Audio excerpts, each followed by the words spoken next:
할렐루야. 일주일 동안도 잘 지내셨죠? 오늘 이 말씀 중심에서 묵은 땅을 갈아엎어야 할 이유, 묵은 땅을 갈아엎어야 할 이유라는 제목으로 하나님 말씀 증거하겠습니다. 어때? 날씨가 굉장히 더워서 그렇게 다들 지쳐있는 것 같아요. 괜찮으시죠? 살만하죠? 이 정도는 뭐. 오늘 본문은 이 호세아서의 결론 부분에 해당이 됩니다. 성경에서 결론 부분은 항상 답이 주어지는 부분입니다. 어떤 대안이 주어지는 부분입니다. 그래서 과정도 중요하지만 결론이 굉장히 중요합니다. 우리가 잘 아는 것처럼 이 호세아서는 한 가정의 위기 속에서 안타까움으로 시작이 됩니다. 자신의 아내가 어느 날 집을 나가 가출해버립니다. 남편이 가서 그 아내를 찾아옵니다. 그리고 다짐을 받습니다. 다시는 가출 안 하겠다. 근데 좀 있다가 이 아내가 또 가출을 해버립니다. 그리고 다른 남자와 잠을 잡니다. 이게 반복이 되는 거예요.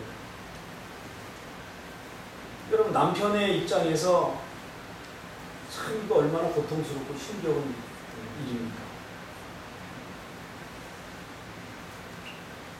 호세아는 그런 아픔을 가진 선지자입니다. 호세아는 어떤 개인 이름이 아닙니다.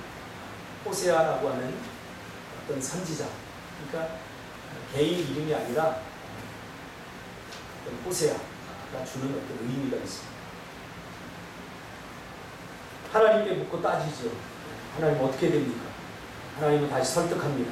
설득해서 용서하고 받아들여라. 그러나 또 다시 이 여인은 집을 나가 다른 남자와 잠을 자는 그런 반복된 행동을 합니다. 이 호세아 선지자가 감당할 수 없는 배신감과 모욕, 그리고 뼈아픈 고통을 토로하고 있죠. 아마 이쯤 되면 남편의 입장에서는 살고 싶지 않겠죠. 이 여자가. 이런 와중에 하나님께 묻습니다. 언제까지 받아들여야 됩니까? 하나님 도대체. 그때 하나님은 이렇게 이야기하죠. 이것이 바로 이스라엘을 향한 나의 마음이다. 이 여자는 바로 너희다. 이스라엘이다. 이때 비로소 투덜거리던 선지자가 하나님의 마음을 알게 됩니다. 하나님의 마음. 하나님의 아픔이 내 마음속에 자리 잡게 될 때 그때 진정한 사역이 시작이 됩니다. 우리가 때론 마음이 앞서서 행동으로 얼마나 많은 사람들이 상처를 주는지 몰라요. 내가 이거 하겠다 저거 하겠다, 그리고 선을 베풀고 또 좋은 일들을 해주는데 그것이 끝까지 가지 못함으로 많은 사람들이 아픔을 주고 고통을 줄 때가 많지 않습니까? 하나님은 호세아 선지자가 하나님의 마음을 알고 그 사역을 시작하기를 원했던 것입니다. 이 하나님의 마음을 알아버리게 되면 함부로 포기할 수 없습니다. 남을 돕는 것도 마찬가지예요. 제가 돕는 게 참 이게 보통 힘든 게 아니구나, 그걸 처음 깨달은 게 언제냐면 어릴 때 저희 학교에서 좀 떨어진 곳에 분교가 있었어요. 근데 그 아이들은 4학년이 되면 우리 본교, 제가 다니던 학교로 이렇게 왔어요. 근데 몇십 분을 걸어와야 되는데 그 아이가 굉장히 초라했어요. 입은 행색도 초라하고 참 불쌍해 보이고 그래서 너 집에 어떻게 가니? 그러니까 걸어간대. 그래서 의협심에 너 혼자 걸어가면 외로우니까 내가 너 졸업할 때까지 너 데려다 줄게. 그랬어요. 거기가 어느 곳이냐면 관창동이라는 동네예요. 저희 학교에서 좀 어린아이가 걷기는 상당히 먼 거리죠. 한 번, 두 번 정도까지는 한 것 같아요. 근데 한 세 번째 되니까 괜히 시간 낭비인 것 같고 이게 보통 힘든 게 아니에요. 그때 그 다음부터 뭐 하냐면 거짓말하기 시작했어. 오늘 나 일 있어. 나 뭐 해야 돼.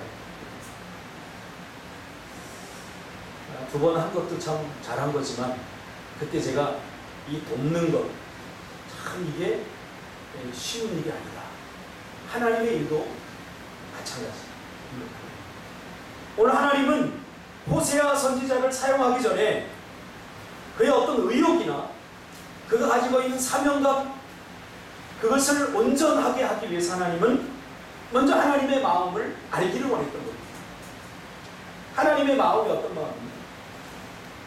한 남편이 자신을 버리고 다른 남자와 간음하는 그 아내를 계속해서 데려오지만 다시 미안해 잘못했어 하고 다시 가서 부정한 짓을 하는 그 아내를 품어야 하는 이 남편의 마음이 바로 하나님의 마음이라는 사실이죠. 얼마나 고통스럽겠습니까? 이 하나님의 마음을, 이 안타까운 마음을 알고 하나님은 호세아가 이 사역을 감당하기를 원했던 거죠. 그럼 이해가 가요. 왜냐하면 저도 말씀 사역을 하다 보니까 이게 쉬운 일이 아니에요. 쉬운 일이 아니에요. 하나님의 마음을 갖지 않으면 이 안에서 뭐가 일어나요? 분노가 일어나요. 아, 이렇게 설교하는데도 알아듣지도 못하고 순종도 못하고 자기 마음대로 살고 그러면 이 안에서 분노가 일어나요. 분노가 일어나는데 설교자가 제대로 설교를 할 수 있겠습니까? 안 되는 거죠. 분노가 뭘로 바뀌어야 됩니까? 안타까움으로 바뀌어야 되죠. 제가 상담 캠프를 오랫동안 힘들고 어려운데도 계속 하는 이유가 있습니다. 안타까움입니다. 그 어린 아이들을 보면서 안타까운 마음이 듭니다. 제가 청소년 사역을 오랫동안 한 이유가 있습니다. 사실 청소년 사역은 굉장히 힘들어요. 돈도 안 돼요. 그리고 평생 할 수 있는 사역도 아니에요. 굉장히 위험한 사역이에요. 그런데도 계속해서 내가 20년 이상을 한 이유는 안타까움입니다.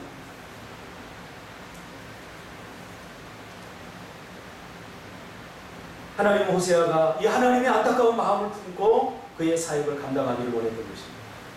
왜냐하면 이 안타까운 마음이 없으면 하다가 힘들면 포기할 거니까. 하다가 내 마음대로 내 뜻대로 안 되면 그만하지 뭐. 세상에서 제일 쉬운 게 포기하는 거예요. 그만하지. 그게 제일 쉬워요. 저 목회를 하면서 그만하고 싶을 때 있었어요. 근데 포기가 안 되더라고요. 저는 맹각교 선교사님이 미얀마로 선교 가기 전에 하나님께서 기회를 주셨을 때 선교를 가려고 하는데 길이 안 열리는 거예요. 또 MTI 훈련까지 다 받고 하는데도 길이 안 열려요. 그래서 산기도로 가서 그렇게 많이 기도했대잖아요. 기도를 그렇게 하는데 응답이 없는 거예요. 길이 열려야 가는데 GMS 파송 선교사로 가려면 한 달에 한 200만 원 정도로 교회에서 보조를 하는 교회를 구해야 선교사로 갈 수 있거든요. 근데 그 교회가 구해지지 않는 거예요. 원래 MTI 훈련 받을 때는 다 도와준다고 했다가 훈련 다 받고 이제 갈 시점 되니까 못 도와주겠다. 다 그런 거예요. 이게 어떻게 합니까? 그래서 기도했대요, 하나님께. 근데 하나님께서 어느 날 그런 음성을 주셨다고 하죠. 그 한 가지만 약속하면 내가 보내주겠다. 그게 뭐냐?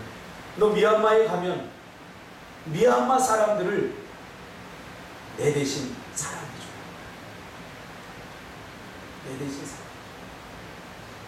자, 이게 전부입니다. 사역의 핵심은 사랑입니다.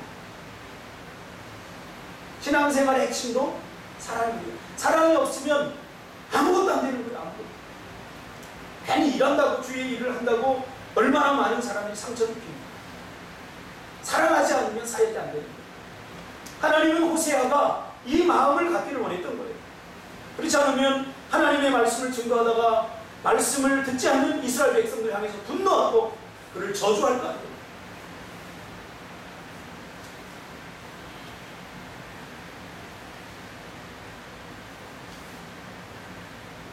이 하나님의 안타까움이 나의 안타까움이 될 때 우리는 사역에 분명한 포기할 수 없는 영혼, 사명 속으로 들어가게 되는 거죠.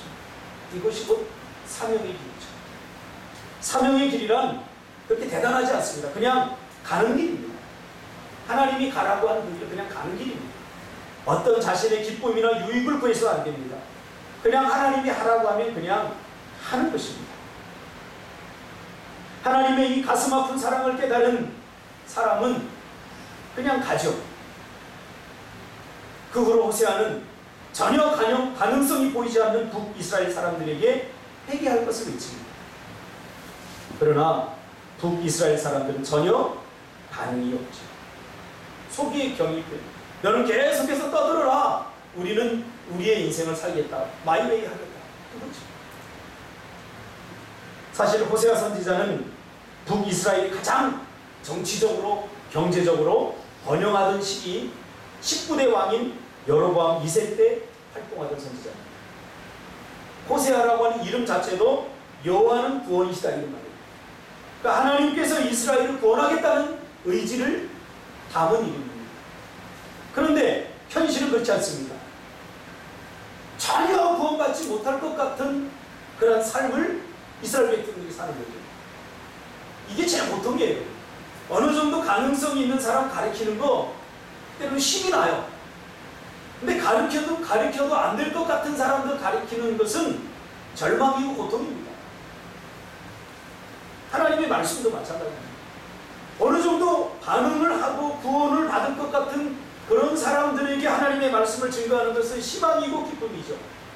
근데 아무리 전해도 반응이 없는 이스라엘 백성들, 아니 전혀 관심이 없는 이스라엘 백성들에게 구원을 외쳐야 되는 이 호세아의 심정은 어떨까요?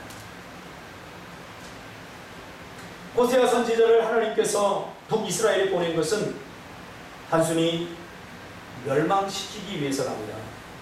그들이 돌이키고 그들이 구원에 이르게 하기 위해서 하나님께서 호세아 선지자를 보내신 것입니다. 요한복음 3장 17절에 보니까 하나님이 그 아들을 세상에 보내신 것은 세상을 심판하려 하심이 아니요 그로 말미암아 세상이 구원을 받게 하려 하십니다. 예수님이 오심도 우리의 죄를 지적하고 우리를 비난하고 우리를 고통 가운데 빠뜨리게 하기 위해서 오신 것이 아니라 우리를 구원하기 위해서 예수님이 왔다는 사실입니다. 그런데 이스라엘은 이 호세아의 안타까운 외침을 외면해버립니다. 들은 척도 안 합니다. 아예 무관심해버립니다. 지금 진노가 임박했는데 이스라엘은 그 증상을 느끼지 못하고 있죠. 지금 하나님이 심판하겠다. 완전히 지금 임박했어요. 진노. 하나님 더 이상 못 참겠다는 거예요. 이제 심판하겠다는 거예요.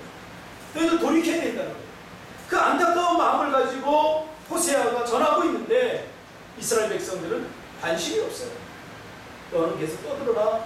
나는 내 길을 가겠다 이거죠. 왜 그럴까요? 영적으로 무감각합니다. 성경에서는 이것을 영적 문둥병이라고 얘기하죠. 그러니까 문둥병의 고통은 무엇입니까? 문둥병의 고통은 고통을 느끼지 못하는 것이 고통입니다. 전혀 고통을 느끼지 못하기 때문에 제가 소록도에 관한 책을 이렇게 예전에 읽은 적이 있는데 거기 보니까 어떤 한 선교사가 쓴 에피소드가 있는데 겨울에 난로에 다 모여서 손을 쬐고 있는데 거기다 군고구마도 구워 먹고 있는데 군고구마 냄새가 아니라 이상한 고기 냄새 같은 게 납니다.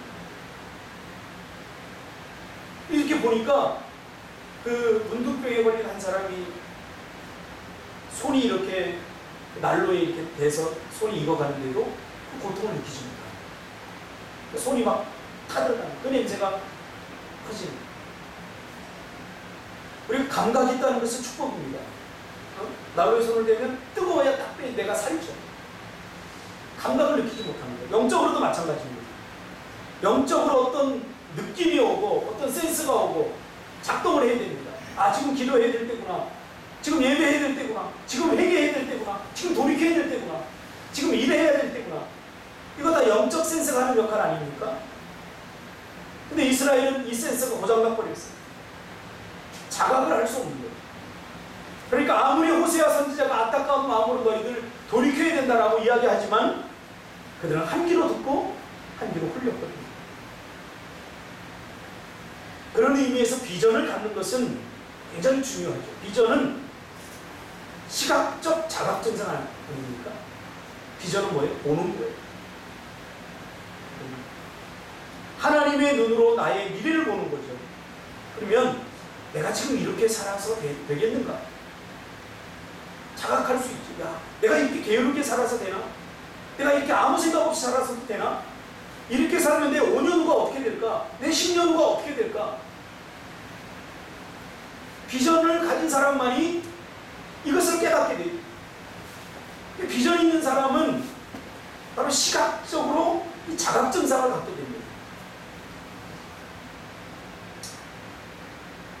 이스라엘은 하나님에 대한 민감한 영적 센스가 고장나 버렸습니다. 그러면 무엇이 그들을 영적으로 둔감하게 만듭니까? 바로 본문 전체를 보니까, 배경을 보니까 현실의 번영입니다. 지금 이스라엘 백성들은 여로보암이 다스리던 때예요. 이 여로보암이 다스리던 때를 제가 연구해 보니까 이스라엘의 가장 정치적으로 경제적으로 번영하던 시기입니다. 세상적으로 보면 너무 완벽한 그런 삶이에요. 완벽한 삶의 시스템이 구비되어 있어서 하나님이 그렇게 필요하지 않아요. 왜? 그 중심에는 돈이지. 돈이 지금 모든 것을 다 해결해 주는 거예요. 돈만 있으면 굳이 하나님이 없어도 다 채워지는 것 같은 현실 속에서 이스라엘 백성들이 살아가고 있는 거죠. 여러분, 뭔가 우리가 인생을 살면서 육신적으로 부족함이 없다는 것은 이거 축복이 아닐 수도 있습니다. 제가 아는 어느 집사님이 신방을 갔더니 그런 고백을 합니다. 어느 날 예전에 다니던 교회 부목사님이 신방을 와서 봄 대신방을 하지 않습니까? 신방을 와서 예배를 드리고, 집사님 기도 제목 좀 내놓으세요. 제가 기도 제목 가지고 1년 동안 기도해드리겠습니다 하고 기도 용지를 이렇게 줬다는 거예요. 근데 이 집사님이 그것을 받고 쓰려고 보니까, 기도 제목을 쓰려고 보니까 기도 제목이 하나도 없더라는 거예요. 이게 무슨 말이냐면, 기도하지 않아도 다 채워질 만큼 굳이 기도하지 않아도 될 만한 그런 상황이었다는 거예요. 모든 것이 다 완벽하게 갖춰져 있어서 굳이 자기가 기도 제목을 쓰고 기도하지 않아도 되었다는 거예요. 그래서 아무리 생각하고 기도 제목을 또 생각하고 또 생각해도 기도 제목이 생각나지 않아서, 목사님 제가 나중에 기도 제목 적어드리겠습니다, 이렇게 했다는 거죠. 그 집사님이 저희 교회 오면서 어느 날 새벽에 전화가 와요. 그분이 사업을 하셨는데 다 날아가 버렸어요. 새벽마다 술을 드시고 저한테 전화 와서, 나는 이제 어떻게 살아야 되느냐, 울면서 전화가 옵니다. 이제 나는 어떻게 돼? 아직도 교회에 생생합니다. 가장 번영할 때, 부족함이 없을 때, 여러분 더 긴장하시기를 바랍니다. 잘 될 때, 아무 일이 없을 때, 굳이 기도하지 않아도 될 때, 그때가 타락하기 가장 쉬운 때입니다. 우리는 항상 문제가 있고 또 기도 제목이 있는 삶을 사는 것이 축복임을 우리가 깨달아야 됩니다. 오늘 이 이스라엘 백성들이 영적으로 무뎌지게 한 것은 그 당시의 번영입니다. 부족함이 없는 삶. 부족함이 없는 삶. 그 다음은 뭐랄 건데요? 여러분이 이거 있었으면 좋겠다, 저거 있었으면 좋겠다, 다 채워진 그 다음에는 어떻게 할 겁니까? 성경이 보여주는 역사적 메커니즘을 보니까 그 다음은 반드시 타락이거든요. 반드시 타락. 나는 아니라고요? 아닙니다. 다 똑같습니다. 우리도 힘들고 어려울 때, 절박할 때는 하나님을 붙잡고 간절히 기도하는데, 그 절박함이 사라지면 그 다음부터 느슨해지지 않습니까? 조심해야 돼요. 그래서 우리 믿음의 선진들은 좀 부족하게 살았던 것 같아요. 채우려고 하지 않고, 다 채우려고 하지 않고 항상 좀 곳간을 좀 비워놨던 것 같아요. 베풀고, 물질도 베풀고, 시간도 베풀고, 재능도 베풀고, 창고를 더 크게 짓고 거기다 쌓지 않았고. 중요한 것은 하나님은 묵은 땅에 절대로 씨를 뿌리지 않는다는 거죠. 왜요? 뿌려도 열매를 거둘 수 없는 땅이기 때문이죠. 호세아가 그렇게 많은 하나님의 말씀의 씨를 뿌렸지만 하나도 열매 맺고 있지 못하고 있지 않습니까? 반응이 없습니다. 지금 이 시대가, 호세아 시대가 반복되는 것 같아 안타깝습니다. 말씀의 홍수 시대입니다. TV만 틀면 전문 설교 채널이 나오고, 인터넷만 틀면 우리가 듣고 싶은 설교 잘하는 목사님들 설교 다 듣습니다. 그런데 정작 우리의 삶은 그렇게 많이 변화되지 않고 있습니다. 제가 목회할 때 어떤 집사님이 저한테 전화가 왔어요. 목사님, 하나 물어볼 게 있는데요. 뭐요?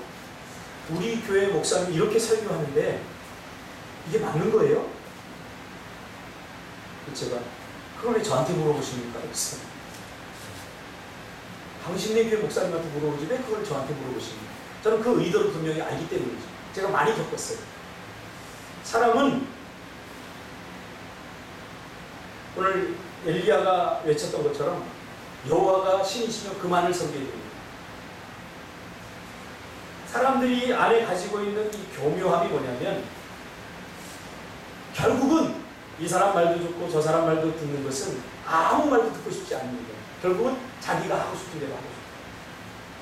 그래서 자기가 듣고 싶은 이야기를 이 목사님이 안 해주면 또 다른 목사님한테 전화해서 자기가 듣고 싶은 이야기를 듣고 싶은 대로. 결국은 뭐예요? 자기예요, 자기. 만약에 내가 원하는 답을 안 했으면 또 다른 목사님이 또 전화했을 거예요. 그래서 집사님이 그 교회에 등록하고 그 교회 다니니까 그 교회 목사님 말씀이 맞습니다. 그러니 그 말씀이 맞을 겁니다, 제가. 그 말씀이 어떤 말씀인지 들어보지도 않았어요. 오늘 우리도 마찬가지입니다. 이 멘토가 많으면 헷갈립니다. 그러니까 멘토가 많은다는 것은 결국은 자기 뜻대로 하고 싶다는 거예요. 자기가 이 사람 말 듣고 싶으면 이 사람에게 찾아가고, 저 사람 말 듣고 싶으면 저 사람에게 찾아가서 자기가 듣고 싶은 말만 듣겠다. 지금 호세아가 활동하던 시대가 바로 그런 시대입니다. 하나님의 말씀도 듣고 자기에게 복이 되면 우상도 섬기겠다. 그만. 이렇게 많은 설교들이 들려지는데 별 반응이 없습니다. 뭔가 땅을 치고 가슴을 치고, 이렇게 살아서는 안 되겠다, 이런 각성, 이런 태교, 오늘 이런 것들이 별로 없는 것 같아요. 참 안타까워요. 제가 예전에 하나님을 믿고 주님을 인격적으로 영접하고, 그때만 해도 막 설교 시간에 눈물을 흘리기도 하고, 끝나고 나서 기도하기도 하고, 이런 어떤 거룩한 움직임들이 보였는데 요즘은 이런 것들이 잘 안 보여요. 안타깝습니다. 하나님의 말씀을 한 귀로 듣고 이렇게 흘려버리는 거예요. 왜? 굳이 필요 없거든요. 왜? 모든 필요를 이 세상의 시스템이 다 채워줍니다. 하나님은 이스라엘 백성들의 마음에 의의 씨를 뿌리고 사랑의 열매를 거두기를 원하셨습니다.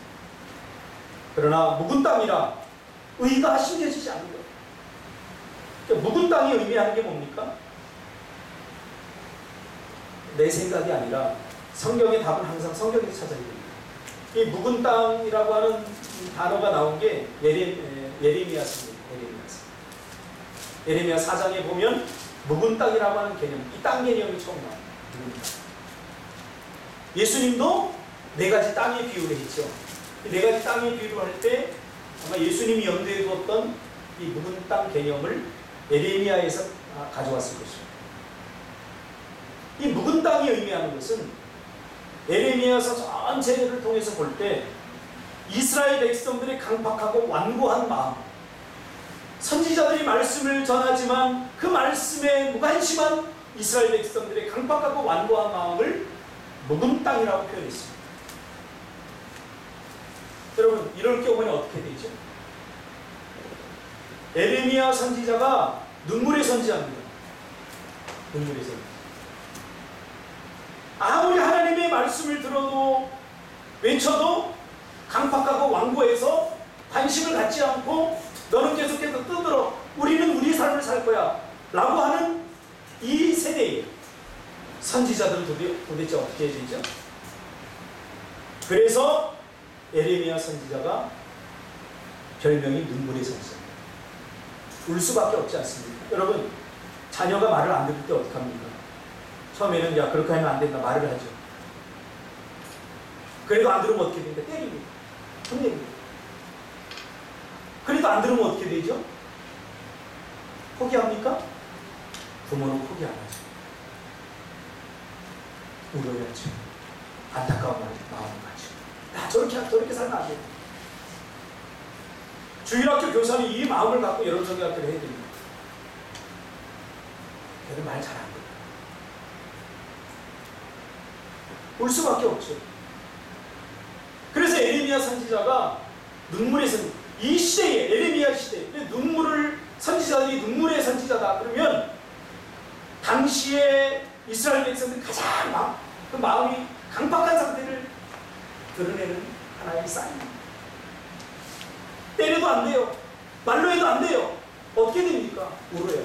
제가 청소년 사역을 하면서 많은 부모들을 만나요. 자녀들이 사춘기를 겪고 또 학교에서 문제를 있죠. 많은 청소년들을 둔 부모님들을 제가 만났어요. 똑같은 이야기를 합니다. 아니 우리 아이가 중학교 가더니 변했다는 거예요. 중학교 가더니 담배 피우고 술 마시고 나쁜 짓 하고 도둑질하고 아무리 말로 해도 안 듣고 때려도 안 듣고 어떤 여자애는 머리를 엄마가 하도 속삭여 머리를 빡빡 밀어버렸어요. 남자들 만나고 돌아다니니까 만나지 말라고. 그런데도 모자 쓰고 나가서 만나더라고요. 어떻게 됩니까? 이거? 어떻게 됩니까? 와서 울어요. 저한테 와서 상담하러 울어요. 그게 정답입니다. 어떻게 합니까? 울어야지. 그렇다고 자식 포기할 거예요? 걸릴 거예요.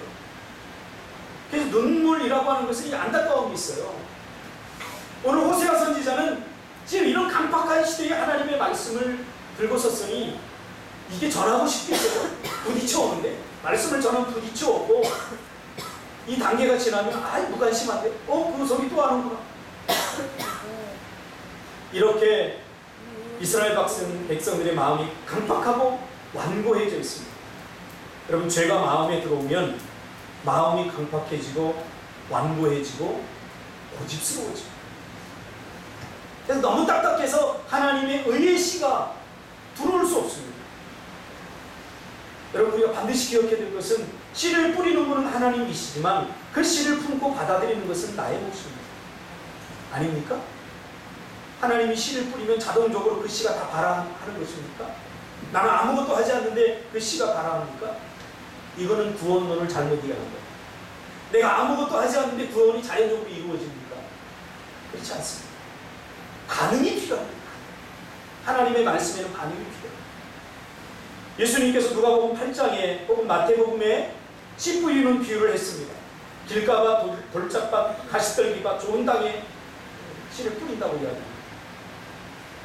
이 말씀을 많은 사람들이 배경 연구를 제대로 하지 않고 설교하기 때문에 길가밭, 가시떨기, 좋은 땅, 돌짝밭, 이런 각각 네 가지의 가능성의 밭이 따로 존재한다고 생각합니다. 자, 그렇죠.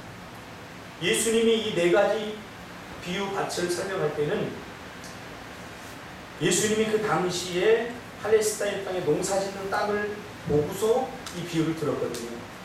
그때 당시에 농사가 어떻게 진행되는지를 우리가 알면 이해하기 쉽습니다. 이 팔레스타인 땅의 농사는 오늘 우리나라 밭처럼 이렇게 잘 가꾸어진 밭이 아니에요.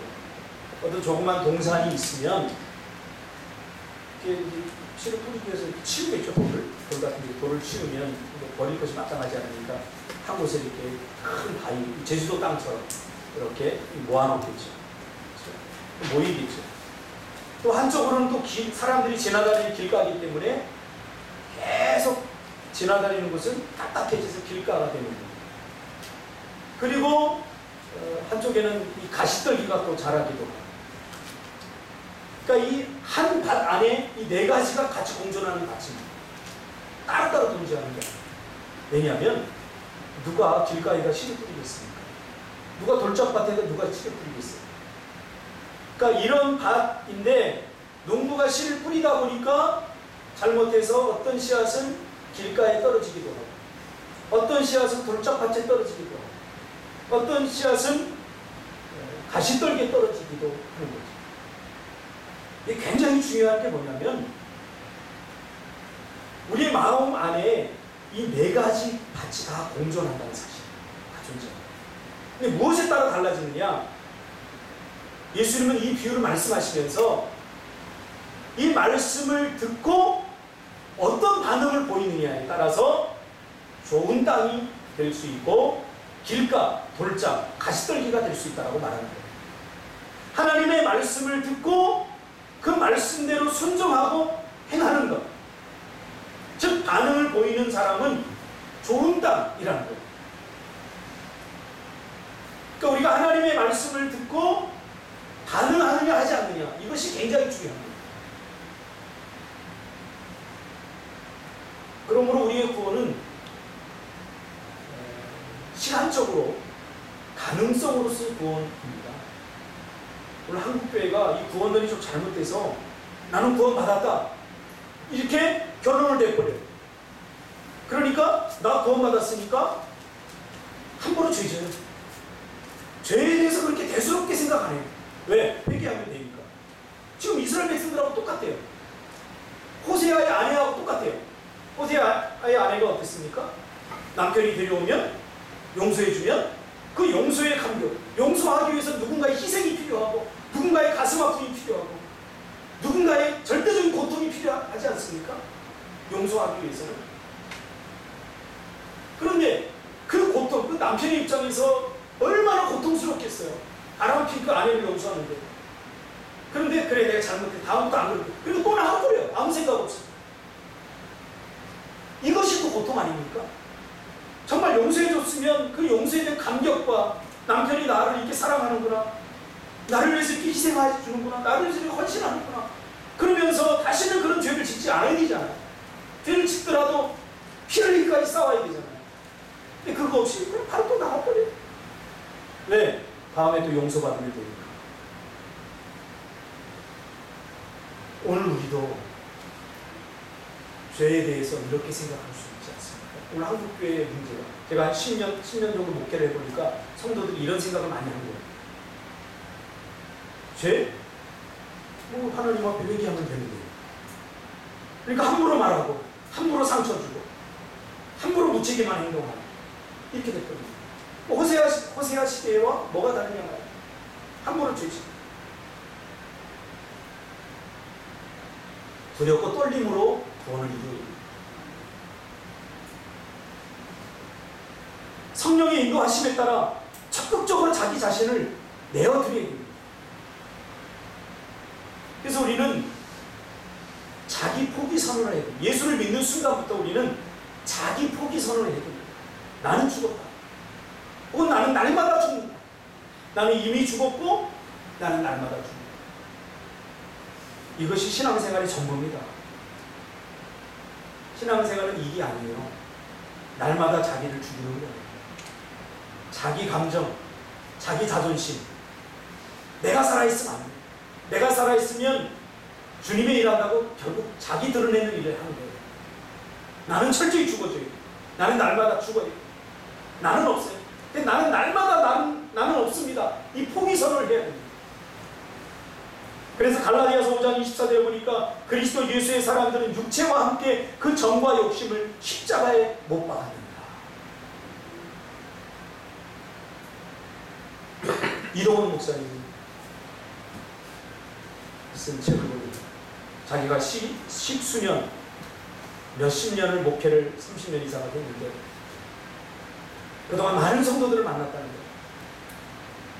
어떤 성도는 교회에 건축을 한다니까 자기 재산을 다 팔아서 드리기도 하고,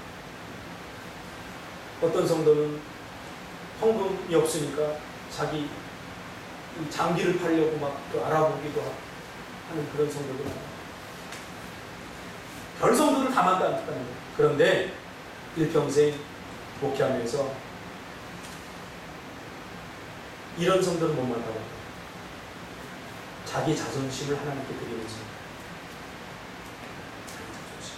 아직 자기가 살아있는 거죠. 자기가 살아있으면 기분 나쁘면 안 합니다. 힘들면 풀려. 왜 내가 힘들면 내가 더 중요해. 우리는 이미 십자가에 죽은 사람입니다. 고린도후서 5장 17절, 그런즉 누구든지 그리스도 안에 있으면 새로운 피조물이라. 이전 것은 지나갔으니 보라 새 것이 되었다. 할렐루야. 이전 것은 다 지나갔어요. 이게 새 것이 되었어요. 여러분들이 신앙생활에 대해서 배울 건 다른 거 없어요. 아무것도 없어요. 이거 하나만 기억하면 돼요. 나는 죽었다. 할렐루야. 나는 죽은 거예요. 나는 죽은 거예요. 죄에 대해서 나도 죽어요. 그래서 신앙생활은 자발성이 중요합니다. 은혜 받으면 자발적이 됩니다. 그래서 성경은 내가 믿게 하겠다라고 말하지 않고 믿으라라고 우리에게 요청을 합니다. 말씀도 마찬가지입니다. 우리가 어느 시점이 되면 말씀에 대한 순종이 되고 어느 정도 성숙해지면 내가 순종할 수 있는 단계에 이르는 게 절대 아닙니다. 내가 죽지 않으면 순종은 불가능합니다. 믿으라 라고 주님은 나의 자발적 동참을 요청하는 겁니다. 구원은 마음으로 믿어 이에 이르고 입으로 신하여 구원에 이르는 것입니다. 이것도 나의 적극적 동참, 말씀에 대한 반응을 성경이 요구하는 거죠. 하나님이 강제로 믿게 하는 것이 아닙니다. 내가 하고 싶지 않은데 하나님이 모든 상황을 그렇게 만들어서 가게 하는 것도 아닙니다. 하나님은 나의 자발적 동참을 원하는 것입니다. 그러기에 하나님은 구원을 위해서 완력을 사용하거나 억지로 우리를 강제적으로 억압하고 눌러서 믿게 하는 분이 아니라는 거죠. 말씀에 순종하는 것도 마찬가지입니다. 하나님은 우리를 인격적으로 대하십니다. 정중하게 요청하죠. 로마서 10장 8절에 보니까 이렇게 고백하고 있습니다. 말씀이 내게 가까워 내 입에 있으며 내 마음에 있다 하였으니 곧 우리가 전파하는 믿음의 말씀입니다. 9절에 내가 만일 내 입으로 예수를 주로 시인하며 또 하나님께서 그를 죽은 자 가운데 살리신 것을 내 마음에 믿으면 구원을 받으리라. 사람이 마음으로 믿어 의에 이르고 입으로 시인하여 구원에 이릅니다. 저의 해석이 아니라 성경의 해석입니다. 예레미야 4장 3절 묵은 땅이 의미하는 것. 하나님께서 계속해서 말씀을 주시지만 그 말씀에 무관심한 그러한 마음들, 그것이 바로 묵은 땅입니다. 시간이 없어서 바빠서 말씀대로 살지 못하는 거 아닙니다. 묵은 땅이기 때문에 관심을 두지 않는 거예요. 왜? 하나님이 별로 필요 없어요. 이미 하나님이 없어도 돈이 모든 필요들을 다 채워줍니다. 호세아 시대와 우리 시대가 다르지 않습니다. 그래서 정말로 진정한 성도들은 돈이 많아지면 불안해집니다. 타락에 가까워집니다. 뭔가 기도 제목이 사라져버리면 이 긴장감을 가져요. 왜? 반드시 따라갑니다. 역사의 메커니즘이 우리에게 증명해 주고 있습니다. 이 묵은 땅은 한때는 풍성한 소출로 주인을 기쁘게 했던 그런 땅입니다.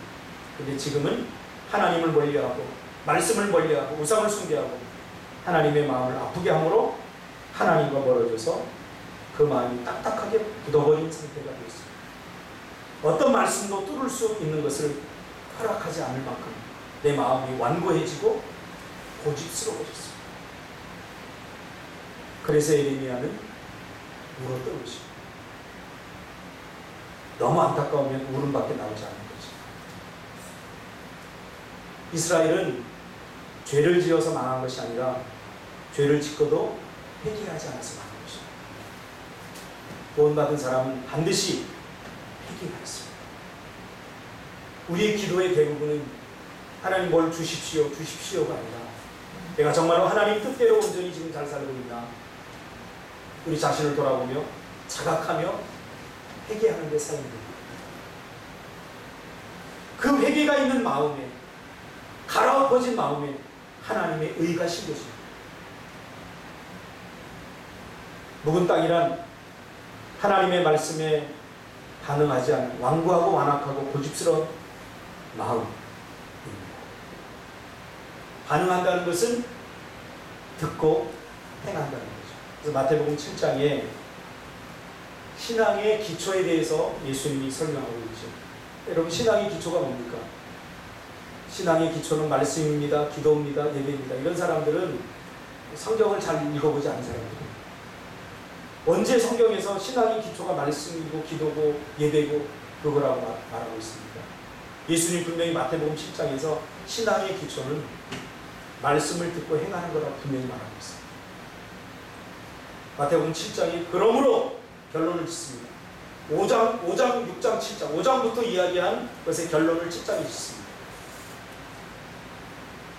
5장부터 이야기한 게 뭡니까? 구원의 열매. 구원은 열매로 한다는 거예요. 열매. 이 나무가 사과나무인지 배나무인지는 열매를 보고 한다는 거예요. 자기의 주장으로 아는 게 아니에요. 나는 사과나무라고 우긴다고 사과나무가 되는 게 아니에요. 사과나무가 사과나무가 되기 위해서는 사과 열매를 맺으면 되는 거예요. 구원도 마찬가지예요. 난 구원 받았습니다. 난 구원 받았습니다. 예수를 믿습니다.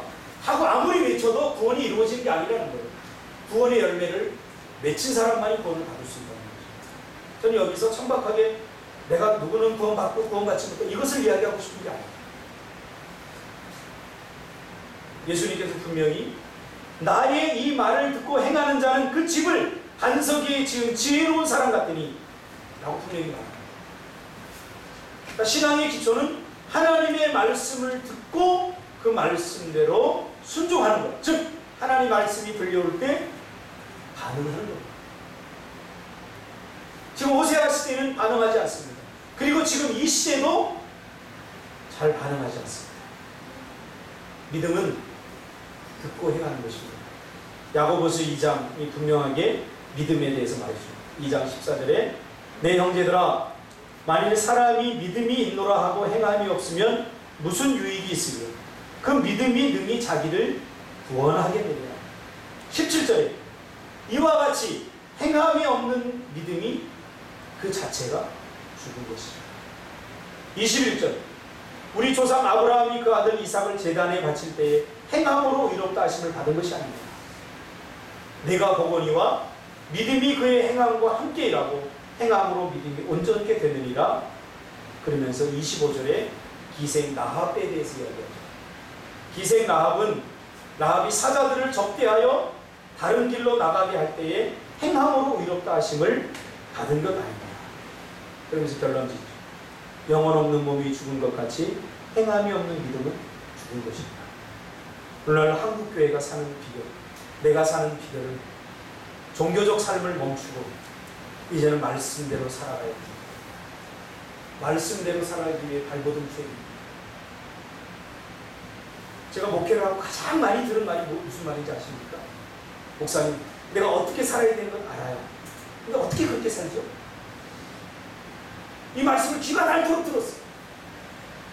내가 교회에서 헌금을 해야 되는 것도 알고 봉사해야 되는 것 어떻게 해야 되는 거 다 알아요. 그럼 어떻게 사람이 그렇게 다 삽니까? 적당히 하자는 거예요. 이게 뭐예요? 믿음이 지금 자꾸 상대화되어 가는 거예요. 그래서 기준을 어떻게 세우냐면 우리 교회의 믿음 좋다고 생각하는 사람을 딱 두고 자신의 믿음을 상대화시켰거든요. 저 사람은 이만큼 하니까 나는 이 정도만 해도 괜찮겠다.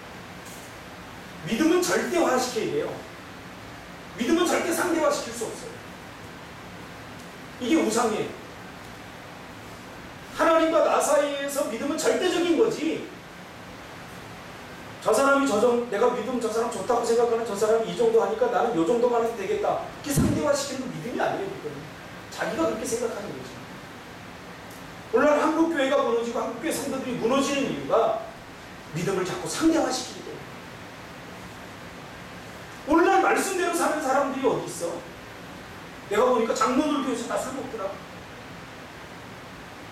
내가 보니까 요새 목사들도 술 먹더라. 자꾸 상대화시키는 거야. 그러니까 나는 저 사람 10번 먹을 때 난 한 번만 먹어도 그래도 괜찮은 거야. 그래도 죄예요. 자꾸 상대화시키는 거예요. 한국교회가 상대화의 굴레 속에 탁 들어가 버렸어요. 그러니까 모든 게 다 끝나버려요. 믿음이 믿음 되지 못해요. 믿음은 절대화시키는 거예요. 하나님의 기준, 말씀의 기준에 써요. 그래서 하나님의 말씀을 들을 때 때로 찔려요, 여러분. 저도 막 섬찟해요. 섬찟해. 말씀을 읽을 때 뭐 매일 읽고 싶은, 저는 시편 기자가 하나님의 말씀 꿀송이보다 달다고 했는데, 제가 잘할 때는 꿀송이보다 자는데 제가 못할 때는 말씀 읽고 싶지 않아요, 별로. 왜? 어떤 말씀이 주어질지 뻔히 아니까. 하나님의 말씀은 살았고 운동력이 있어 좌우의 날선 검 같아서 내 관절과 골수를 찔러 쪼갤 때, 이거 얼마나 고통스럽습니까? 요즘 제가 치과 치료받고 있어요. 제가 무서워하는 건 두 곳인데, 하나는 은행입니다. 은행을 왜 무서워하냐? 돈을 안 빌려줘서 무서워요. 난 필요한데 저 돈을 빌려야 되는데 은행에서는 안 빌려주더라고요. 좌절감을 주기 때문에 제가 은행을 싫어해요. 두 번째로는 치과가 싫어요. 이가 갈리고 냄새나고 너무 싫은 거예요. 제가 한 번은 그랬어요. 선생님 좀 안 아프게 치료해 주세요. 그러니까 이분이 장로님이 찍거든요. 웃으면서 목사님 치료 중에 안 아프고 하는 치료는 하나도 없습니다. 치료는 아프다. 영적 치료도 마찬가지예요. 우리가 잘못된 길로 가는데 하나님께서 그 부분을 터치하는데 왜 아프지 않겠어요? 왜 내 자존심 내가 지키고 싶지 않겠어요? 예전에 제가 신학생 때 우리 어머니한테 제가 상담을 했어요. 엄마, 내가 사실 이 문제 때문에 조금 조언을 좀 해주세요. 우리 엄마는 찾아갈 때마다 기도하래요. 근데 누가 기도해야 되는 거 모르냐고. 뭐 좀 현실적인 대안을 나한테 좀 달라고. 등록금을 내야 되는데 돈이 없는데 돈을 줘야 현실적으로 대안이 되는데 기도하라는 거예요. 얼마나 열받습니까? 그게 대안이더라. 거기서 제가 기도하는 법을 배웠어요.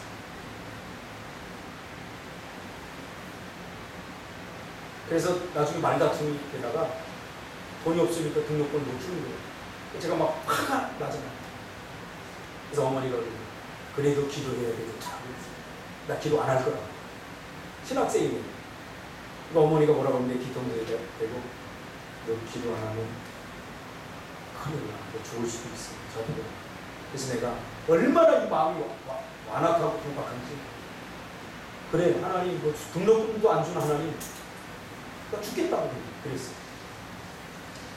사람이 이렇게 강박하고 내 안에 죄가 들어오고 그 죄를 회개하지 않으면 마음이 이렇게 완고해지고 단단해지고. 신앙의 여정 속에서 신앙이 병들고 나도 모르게 침체에 빠질 때 우리는 다시 말씀 앞에 서야 됩니다. 갈아엎어야 됩니다. 갈아엎는 게 뭐죠? 빼기예요. 우리 자신을 돌아보고 내가 정말 잘 살고 있고 내 신앙생활 정말 잘하고 있고 돌아보자. 잘못했으면 인정하면 돼요. 하나님 잘못했습니다. 좀 안타까운 게 있는데 준석 집사는 구원, 방 청소하는 거 보면 구원 못 받은 사람 같아요. 좀 치워 그러면 치우면 돼요. 인정하고. 내가 좀 게으르구나. 치우면 되는데 이 핑계를 잡고 되는 거예요. 왜? 자존심이 가지고 있어요. 이거 죽이에요. 간단해요. 야, 방 좀 깨끗이 치워. 너 좀 게을러 그러면 내가 게으르구나. 인정하면 되는데 우리 자존심을 잘 인정하고 싶지 않은 거예요. 제가 고집이 세거든요. 엄청 고집이 세요. 방송을 누가 무슨 얘기를 하면 잘합니다. 지금 인정해요. 얼마나 행복한지 몰라요. 내 고집, 내가 내 자존심 지키기 위해서 저는 밥도 한 6끼를 굶는 적이 있어요. 저희 엄마한테 그 잘못했으면 말 한마디만 하면 되는데 그거 안에서 내가 6끼를 굶는 적도 있어요. 얼마나 멍청한 짓입니까? 은혜 받고 나서 인정을 잘합니다. 단지 설교 그따위로 하면 예 죄송합니다. 저 못해요. 그러니까 인정하는데 인정하는 거예요. 당신 키 작아? 아, 지금 키 작습니다. 인정하면 잘 인정을 안 해요. 준석 씨가 게을러 그래요. 아, 저 게을러 인정하면 돼. 근데 난 안 게을러. 뭐가 안 게을러? 게을러. 여러분 인정하시기 바랍니다. 이게 갈아엎는 거예요. 갈아엎는 거예요. 사람이 완벽한 사람이 어디 있습니까? 인정하세요. 인정하고 하나님 잘못했습니다. 자꾸 핑계대고 변명. 그냥 우리 마음이 완고했습니다. 구원은 한마디로 변화를 경험하는 거예요. 여러분이 예수 믿기 전과 예수 믿은 후가 어떻게 달라졌어요? 비포와 애프터가 어떻게 달라졌어요? 이게 모든 걸 다 결정합니다. 예수 믿기 전과 믿은 후가 무엇이 달라졌는지 이게 중요합니다. 우리가 달라져야 될 한 가지가 있다면 우리의 생활 습관이나 생각이나 이런 거 아닙니다. 예수 믿기 전과 믿은 후가 달라진 게 있다면 딱 한 가지. 그건 뭐냐면 하나님의 말씀을 대하는 자세와 태도가 달라져요. 이게 전부. 오늘 설교가 너무 인본주의가 돼가지고 뭐 생각을 바꾸자, 뭐 습관을 바꾸자, 뭐 이런 아니에요. 하나님의 말씀을 대하는 태도가 자세. 이제 하나님의 말씀이 들리면 그 말씀에 우리가 민감하게 해야 돼. 나를 찌르고 낙이 돼서 날성검이 되어 찌를 때 우리를 찌르고 피하지. 기도하겠습니다.